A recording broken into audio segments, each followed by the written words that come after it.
itu tahu bahwa orang itu akan meninggal, akan mati. Iya, ya pasti itu. Tapi tidak sadar bahwa setelah mati itu ada apa, itu tidak tahu itu. Lah emang ada apa? Karena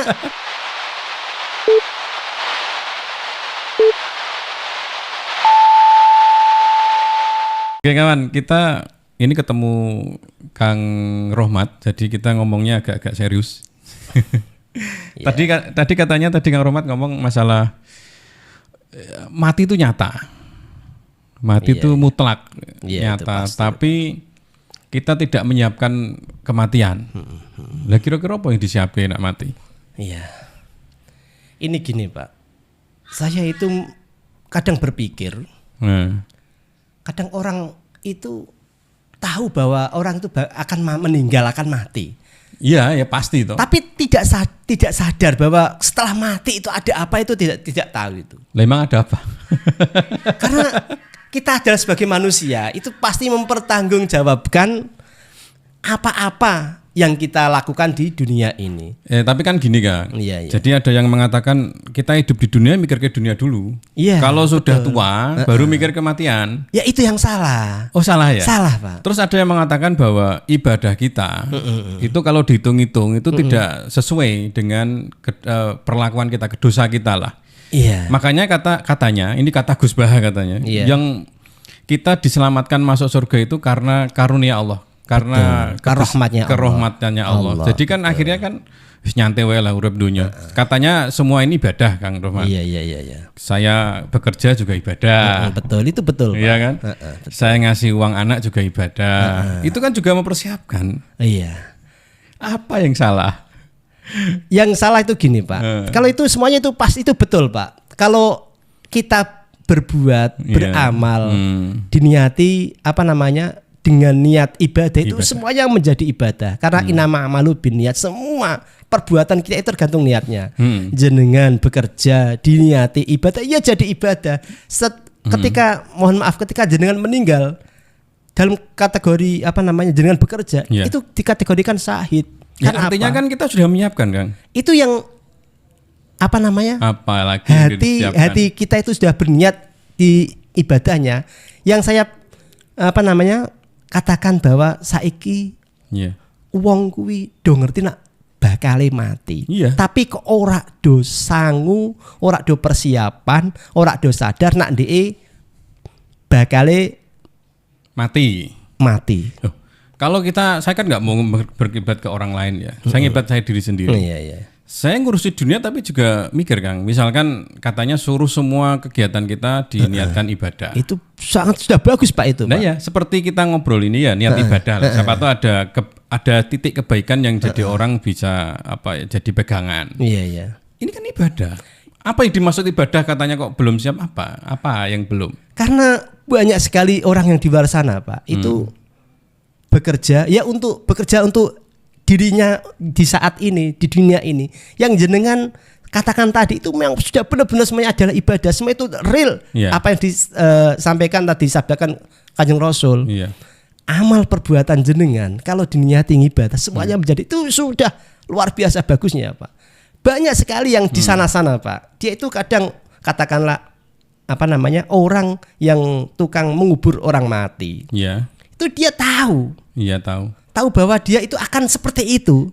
Tapi setelah dia itu di luar, ya mohon maaf, melanggar aturan-aturannya Allah itu, dia tidak menyadari bahwa dia itu ya seperti itu. Tapi kalau ada yang mengatakan gini, Kang Rohmat, yang mengatakan bahwa kita itu istilahnya mengatakan bahwa saya ngomong agak susah ya. Contohnya aja misalkan ada orang nggak berniat ibadah. Ada yang nggak berniat. Saya nggak tahu itu ibadah atau enggak. Mungkin saya kira nggak. Yang cerita yang seorang pelacur terus ngasih minum anjing. Terus akhirnya Allah memberi berkahnya, memberikan rahmatnya, akhirnya masuk surga. Kan kehendak Allah juga akhirnya. Betul. Semuanya itu adalah kehendak Allah. Itu kita ibadah dalam arti ibadah itu adalah mencari ridhonya Allah. Iya, kan kita nggak tahu. Betul. Dikatakan ibadah bukan berarti Terus apa yang diresahkan Kang Rohmat? Mengebu-ngebu orang tidak siap untuk mati itu apa yang diresahkan itu apa? Yang saya lihat gini Pak. orang menjalankan dosa yang berkali-kali itu. Iya betul. Tapi bukankah kita berbuat dosa itu malah memurnikan kita sebagai manusia memang makhluk yang memang berdosa? Iya benar, itu betul banget. Tetapi kita sebagai hamba Allah, kaulane Allah kudu nganut ambek perintahe pangerane. Harus itu kan. Tapi kan tidak bisa 100% kan. Enggak bisa karena kita manusia bukan malaikat. Al-insanu makhluk khata' wa nisyan. Kita manusia adalah tempatnya lupa dan dosa itu pasti, dan salah itu pasti. Tetapi kita sebagai orang sudah tahu bahwa itu dilarang oleh Allah. Kenapa kita langgar? Katakanlah seperti kita sebagai orang tua. Kita mempunyai anak. Yeah. Kita mempunyai anak kita suruh untuk belajar. Di situ anak kita tidak belajar tapi walah menjalani perkara yang kita benci. Ya. Contohnya gini aja. Ini kan ada problemnya gini. Karena kita kan tidak tahu orang berbuat dosa itu dengan niat apa ya. Misalkan gini, ada masalah gini, Kang Romat. Iya. Ada orang yang melakukan dosa. Ya, contohnya aja saya bikin biar jelas. Orang onani. Oh iya. Dia memang sengaja onani untuk dia itu orangnya pendosa ya, artinya pengen zina. Iya. Tapi untuk menanggulangi zina akhirnya dia pokoknya onani lah. Iya. Dia kan juga dosa lagi. Iya, dosa. Menurut Kang Rohmat, dia dosa itu untuk menghalangi dosa yang lebih besar. Itu gimana hukumnya? Ini sangat menarik ini. Ini sangat menarik. Dosa itu ada kita gini. Ketika kamu tidak bisa meninggalkan sesuatu yang besar, maka lakukanlah perkara itu yang lebih kecil. Termasuk dosa. Boleh berarti. Saya tidak membolehkan karena itu haram. Oh, haram ya. Tapi ada kaidah seperti itu. Jadi daripada kamu zina, lebih baik. Ya jangan lebih baik ya. Ya silahkan. Tapi dosa tetap dihitung dosa. Saya itu masih keinget sahabat Nabi yang suka minum. Iya. Naiman tuh namanya? Naiman. Ya. Itu kan Nabi kan tahu kalau dia pemabuk, sering ngerjani Nabi. Iya. Tapi Nabi juga nggak seheboh Pak Rohman yang mengebu-ngebu, jangan ngelakoni dosa. Itu gimana melihat cerita Aiman itu yang melakukan mabuk dan Nabi juga sudah menegur tapi masih dilakukan tapi ternyata juga sahabat Nabi itu. Kalau masalah Nuaiman itu memang dia adalah sahabat Nabi yang tergolong sangat unik. Iya. Dia ahli pemabuk, tapi ibadahnya luar biasa, cintanya kepada Nabi luar biasa. Tapi kalau cinta kan ngikutin yang didahulukan. Betul. Ya, tapi dia juga masih melanggar.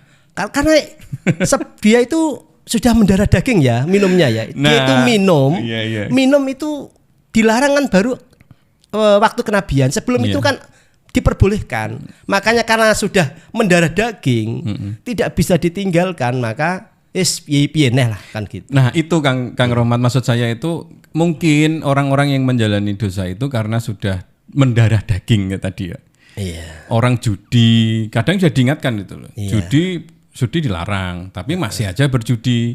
Iya. Terus misalkan mabuk sudah dilarang tapi akhirnya mabuk, kalau enggak akhirnya badannya sakit dan lain-lain. Iya. Terus bagaimana kita menanggapi itu? Atau mungkin punya teman yang seperti itu, Kang Rohmat, ngapain? Ya. Ngasih contoh sudah ya kan ya. Sudah. Ngasih wejangan sudah. Iya. Akhirnya kita ingatkan dari segi kesehatan untuk masalah dosa dan lain-lain, biarlah dia sama Allah sendiri yang urusannya. Kita tetap memberi saran yang bagus karena untuk minuman keras yang berlebihan itu juga merusak fisiknya, merusak jantungnya dan lain-lain. Mungkin kita hanya bisa memberi saran seperti itu. Ya mungkin kan bisa diperdebatkan panjang masalah itu karena kadang melakukan dosa juga kita nggak tahu kenapa dia melakukan. Mungkin dia menutupi dosa yang lebih besar. Misalnya orang mabuk daripada dia pengen bunuh orang akhirnya dia mabuk, misalkan seperti itu. Oke lah, itu banyak yang diperdebatkan Kang Rohmat. Tapi yang paling penting ini, saya meluruskan lagi. Kalau kita memang sudah mau niat mati kematian, apa yang diajarkan Nabi untuk mempersiapkan kematian itu aja. Karena kalau diperdebatkan itu panjang, Kang, nggak akan selesai itu. Gitu. Iya. Nabi dawuh apa supaya kalau kita akan menjemput ajal itu apa yang harus disiapkan? Ajaran apa yang harus disiapkan kepada kita? Yang perlu kita siapkan adalah wa'budu. Kita beribadah kepada Allah, kita mengawul kepada Allah, kita mentaati semua apa yang diperintahkan oleh Allah. Sebisanya ya. Sebisa mungkin dengan tujuan apa? Kita mencari ridhonya Allah, kita mengharap rahmatnya Allah. Karena kalau kita mengharapkan mengandalkan amal baik kita, itu sangat-sangat sangat jauh sekali dengan apabila dihitung dengan nikmatnya Allah. Maka akhirnya kita gundelan betul dengan amal kita, tidak seperti itu. Dan juga gundelan bajunya Kanjeng Nabi, gitu ya. Kita itu dengan syafaatnya. Itu. Maka kita menjadi manusia hanya satu, mencari ridhonya Allah dengan menjalankan apa yang diperintahkan oleh Rasulullah. Bisa diukur enggak? Ada parameternya enggak? Ibadah kita diridhoi Allah itu ada parameter, ada ukurannya enggak? Parameternya enggak ada. Enggak ada kan? Berarti setiap orang punya parameter sendiri. Ya, karena kita adalah orang awam, maka otomatis kekuatan kita itu ya tergantung kita. Maka ada istilah besok ya, ada istilah hisab dan mizan. Itu kamu itu dipertentukan untuk bagi orang yang tidak tidak ya katakanlah tidak sebaik mungkin, tidak sejelek mungkin. Katakan orang yang tidak pasti lah. Karena ukuran manusia beda kan. Misalkan ada zaman dulu kan ada orang kaya terus melanggar tidak berzina di waktu puasa, terus akhirnya kalau cuman bayar fidyah ringan, ya kan?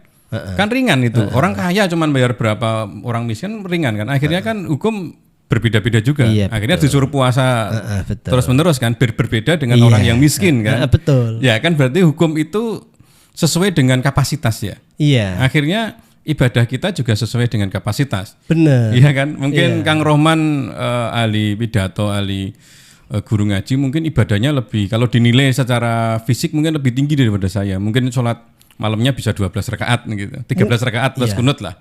Kalau saya mungkin ya 4 rakaat gitu kan. Tetapi enggak bisa dilihat seperti dari situnya, karena yang dilihat Allah itu adalah hatinya, Pak. Iya, kesungguhan hati. Kesungguhan hati. Dia itu pasrah kepada Allah. Jangan lihat itu casingnya. Kelihatannya itu pakai picis terus, pakai jubah terus, jenggot panjang dan lain-lain. Batuk hitam. Itu jangan menjadi tolak ukur itu. Karena orang yang gimana ya, dengan fisik yang kelihatannya itu tidak ahli ibadah, tapi hatinya itu ternyata mengawula dengan Allah, itu disayangi Allah, itu banyak sekali orang-orang seperti itu. Maka ketika kita melihat orang tua, sekiranya kita hormati, kan apa? Kita berpandangan, orang tua itu ada ahli ibadah. Supaya apa? Supaya kita itu ada tawaduknya kepada orang tua tersebut. Oh iya. Gini, ini kembali lagi ke kematian tadi ya. Kita harus mempersiapkan kematian, dan kematian katanya tadi Kang Rohman bilang, aku aja udah siap mati gitu ya.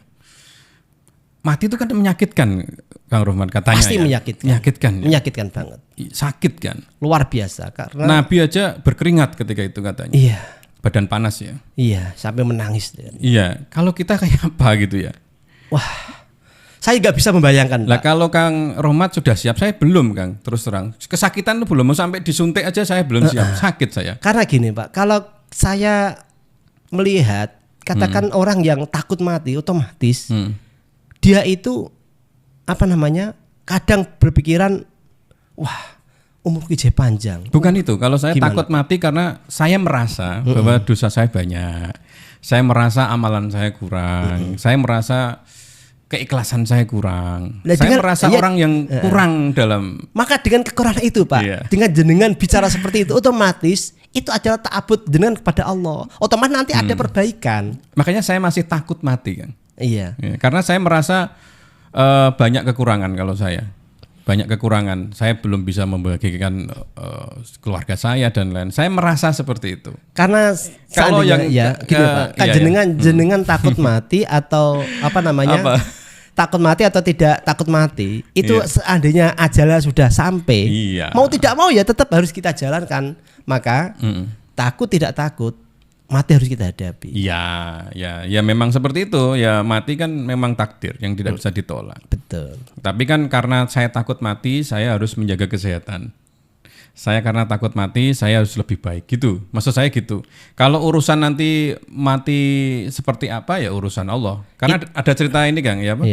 Nabi Sulaiman yang katanya pada waktu pengajian itu kan, ada didatangi oleh malaikat Israel, terus dia minta lari kemana, akhirnya ditungguin sahabatnya Nabi Sulaiman akhirnya ditungguin Israel di sana gitu akhirnya. Jadi kematian tidak boleh kita jemput dan kita tidak boleh melari dari kematian. Kan? Ajal mulai yastakhiruna sa'ata wa la yastaqdimun. Meskipun kita mau menghindar kemana, kalau titiknya mati ya itu. Iya. Karena tidak bisa kita majukan, juga tidak bisa kita undur. Itu kematian. Sampai kemarin pada waktu saya umroh kan tanya Kang Kos ya, undangan apa yang dari umroh itu? Katanya ada 3 undangan itu. Itu apa Pak? Itu undangan Nabi Ibrahim, undangan malaikat Israel katanya, sama undangan setan. Oh iya. Ya makanya saya, wah ini jangan-jangan ke sana Israel ini. Saya mikir juga itu. Apalagi saya sampai sana saya mati gitu. Nah itu. Ya makanya saya juga takut itu. Makanya makanya setiap ibadah apapun itu ya tidak bisa menghindar dari kematian. Kita ngobrol kayak gini nanti tiba-tiba saya terakhir Pak duluan ya saya nggak tahu kan. Iya. Kan? Tapi apa ini yang terakhir ini nggak selesai ini. Terakhir apa yang harus disiapkan? Karena kematian ini kan tidak hanya orang tua, anak-anak mati sekarang tren ya. Tren orang stroke ya. Orang stroke banyak ini sekarang. ABG mati juga banyak banget. Habis futsal yang katanya olahraga itu katanya langsung meninggal juga ada. Banyak. Ya. Nah ini persiapan apa kira-kira untuk anak muda saja? Karena orang tua saya kira sudah mempersiapkan. Karena warning kan, rambut putih itu kan warning, kulit pada keriput itu warning dari Allah secara alami sudah di warning. Siap-siap loh ya gitu. Mereka tetap ya paling enggak yang suka judi online agak menurun kalau orang tua ya. Nah untuk anak muda pesene Kang Rohmat apa ini? Anak muda yang merasa umurnya masih panjang, masih sehat, dunia masih panjang, ibaratnya kalau mati usia 70-60 dia masih 20 kan dihitung-hitung masih panjang 2-3 kali lipatnya. Kita masih berbuat dosa masih oke-oke aja ini. Setelah itu sebelum meninggal sholat tobat lah. Iya. Pasti diampuni kan. Diampuni lah, Allah Maha Mengampun. Iya kan? betul. Apa yang harus disiapkan anak muda ini sebelum ajal muda? Kan Israel kan nggak mau tahu ini, yang jadwalnya muda mati ya mati kan. Ini penonton kita kan banyak, kalau saya lihat di YouTube usianya ya di bawah 30 tahun. Apa yang harus disiapkan ini? Karena mereka trennya gini, sebelum saya ke terakhir ya. Trennya anak muda sekarang ini ada 2 Kang. Yang pertama itu dia tetap bekerja, tetap dia sekolah, tapi lifestyle gaya hidupnya itu masih tetap berjalan. Jadi mereka anak-anak Gen Z ini sekarang 2 itu. Selain dia bekerja, selain dia sekolah, juga kebutuhan pribadinya harus tertutupi. Makanya kan makanya mereka ya pacaran, mereka di kafe nongkrong. Jadi hidup kesenangannya harus tercapai dan di samping itu sekolah atau kerjanya tercapai. Modelnya sekarang seperti itu ya. Jadi kalau ngaji mungkin agak ya sedikit lah.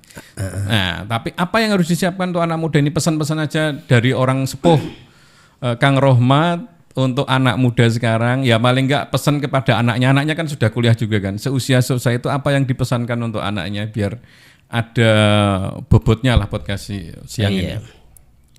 Pesan saya, kita harus sadar diri bahwa kita itu akan mati, itu yang pertama.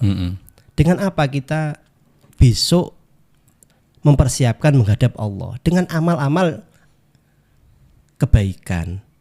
Dengan bagaimana kita menjalankan perintahnya Allah seperti sholat. Ini mungkin kelihatannya sangat klasik lah, tapi memang seperti itu. Kita harus takwa ya, takut kepada Allah.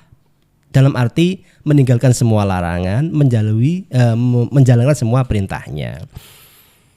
Bagi anak muda, ya hanya dengan ya paling tidak kita jalankan saja kebaikan-kebaikan itu saja. Mungkin kalau hatinya belum tertanam takluk pada Allah, hanya kita menjalankan kalau ada azan, kita langsung saja kita bersiap-siap untuk sholat. Kemaksiatan dalam arti sesuatu yang dilarang Allah, sedikit banyak kita hindari, kita tinggalkan sedikit-sedikit. Kalau nggak bisa kita hindarkan semua, sedikit. Nanti setelah tambah umur, maka kita akan kebiasa dengan melakukan kebaikan. Karena apa?